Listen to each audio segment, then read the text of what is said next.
Hello, everyone. Are you wondering what is an average salary of a construction worker in Cameroon? Let's explore. Construction work remains in demand in Cameroon with ongoing development across major cities. The average annual gross salary for a construction worker is about $3,600, which comes down to roughly $300 per month. After taxes, the annual salary is around $3,200 or about $260 monthly. Salaries are typically higher in cities like Douala and Yaoundé compared to rural towns. Beginners usually earn close to $200 per month, while experienced workers or those in specialized roles can make $400 or more.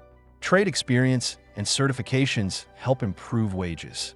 In most cases, having a university degree is not required, but those with one may move into higher-paying roles like construction management, while those without it usually stay in lower-paid labor positions.